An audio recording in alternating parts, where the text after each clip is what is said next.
ఎదురైతే అశుభమని అంతా భావిస్తూ ఉంటారు. మరి అదే తెల్లపిల్లి ఎదురైతే ఏం జరుగుతుందనేది ఆసక్తికరంగా మారింది. అయితే దీనికి సంబంధించిన ఒక అదిరిపోయే వార్త తెలిసింది. ఫ్రెండ్స్, చిన్న రిక్వెస్ట్ ఫ్రెండ్స్, ఈ వీడియోని లైక్ చేసి సబ్స్క్రైబ్ చేయండి. మీ 1 సబ్స్క్రైబ్ నాకు ఎంతో మోటివేషన్ ఇస్తుంది. సో ప్లీజ్ తప్పకుండా సబ్స్క్రైబ్ చేయండి. సాధారణంగా మన నమ్మకాల ప్రకారం, పెద్దలు చెప్పేదాని ప్రకారం, ఆస్ట్రాలజీ లెక్కల ప్రకారం పిల్లి ఎదురైతే అశుభమని చెప్తూ ఉంటారు. మనం ఎక్కడికైనా వెళ్లే ముందు దారికి అడ్డంగా పిల్లి వస్తే మనం చేసే పనికి ఆటంకానికి చిహ్నంగా చెబుతూ ఉంటారు. చాలా వరకు ఆ పనులను వాయిదా వేసుకుంటారు. కొన్నిసార్లు పిల్లినే తిట్టుకుంటారు. కానీ పిల్లుల్లో రకరకాలుంటాయి, రంగులు కూడా ఉంటాయి. నార్మల్గా కలర్లో మనం రెగ్యులర్గా చూస్తూ ఉంటాం. అడపాదడపా నల్లగా ఉండే పిల్లులను చూస్తూ ఉంటాం. కొన్ని తెల్లగా కూడా ఉంటాయి. మరి మనకు తెల్లపిల్లి ఎదురైతే దాని ఫలితం ఏంటి, శాస్త్రం ఏం చెబుతుంది, పెద్దలు ఏం చెబుతున్నారనేది చూస్తే తెల్లపిల్లిని పాజిటివ్ ఎనర్జీకి చిహ్నంగా చెబుతూ ఉంటారు. అదృష్టానికి, శుభానికి ప్రతీకగా భావిస్తారు. ఇది మంచి జరుగుతుందని సూచనగా నమ్ముతారు.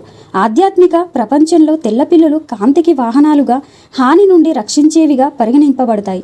ఇంట్లో తెల్లపిల్లి ఉండటం సానుకూల శక్తిని, అంటే పాజిటివ్ ఎనర్జీని తీసుకువస్తుందని, ప్రశాంతతను ఇస్తుందని నమ్ముతారు. ఇందులో నిజమెంత, నిజంగానే తెల్లపిల్లి ఎదురైతే మంచి జరుగుతుందా అనేది తెలుసుకుంటే ఇందులో వాస్తవం లేదని అంటున్నారు ప్రముఖ ఆస్ట్రాలజర్ కుమార్ గారు. పిల్లి ఏదైనా పిల్లినే అని, అది నెగటివ్ ఎనర్జీకి ప్రతీకగా నిలుస్తుందని తెలిపారు.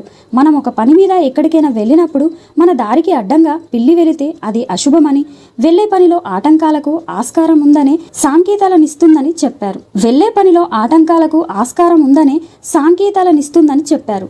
ఆ పని విషయంలో జాగ్రత్తగా ఉండాలని, కుదిరితే తాత్కాలికంగా వాయిదా వేసుకోవాలని తెలిపారు.